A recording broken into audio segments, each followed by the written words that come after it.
So my first job was killing bugs with dad.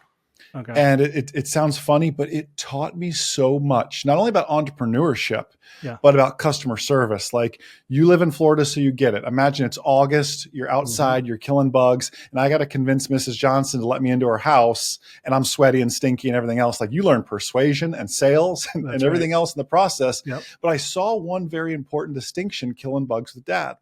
Although we grew up poor and then eventually kind of lower middle class as we worked our way up, my dad had very wealthy clients Hmm. and he also had very poor clients, just putting it bluntly. Yeah. And I got to see both extremes on the same day. I remember walking into mansions and going, ooh, I want to have this one day. Yeah. Like, what do these people do different compared to that last client we were just at that had roaches everywhere and Yeah. was living in poverty? And I remember walking around, like, I probably wasn't killing bugs. I was probably more enamored by these people's homes and how they lived. And I saw, Hmm. wow, they have a lot of books. Rich people must read a lot. I Yeah. should start reading a lot. And I just picked up all these little things from killing bugs with dad about how the other side lives. I got to physically see it and Yeah. then see my dad's work ethic.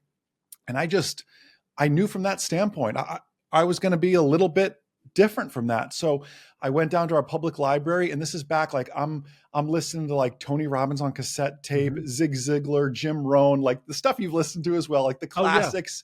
You got to go flip over to the B side on cassette on your, Oh little my gosh. Walkman, I whatever. I could tell you stories about that. I Riding around believe the it. car. I don't have a radio. But I have a cassette player. Exactly, Yeah. exactly. So just doing that. And my dream wasn't to kill bugs with dad forever. My big passion was actually aviation.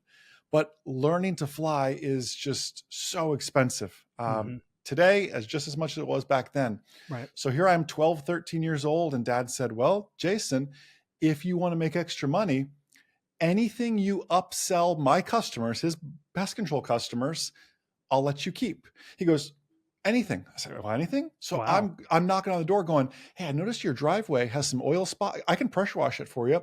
I noticed your lawn's a little high. I'll mow it for you. Yeah. I'll pull these weeds. Like, I was doing all the jobs no one else wanted to do. That's So awesome. here I am, 12, 13 years old, learning like door-to-door sales, kind Yep. of coldish, warmish sales.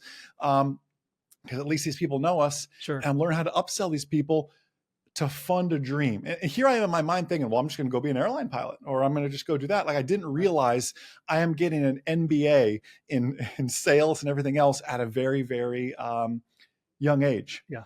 So that's really how it started out. I was very, very blessed to grow up in the family that I grew up in, and the time that I grew up. And that serendipity kind of continues throughout the story. I became a pilot very young at 16 years old. 17, I was a private pilot.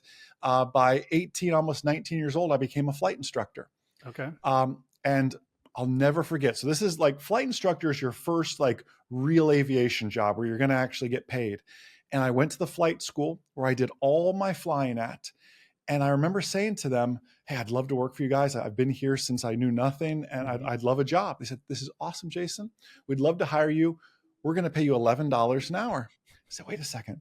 For the past 4 or 5 years, I've been paying you guys $25 an hour for an instructor. Yeah. And that's when the math clicked. They're collecting 25. They're giving 11 to that guy who's doing all the work, Yeah. and he stays in his office all day. I Yeah. said, I want to be the guy that stays in his office all day. I don't want to be the guy sweating out there in little airplanes Yeah. all day, right?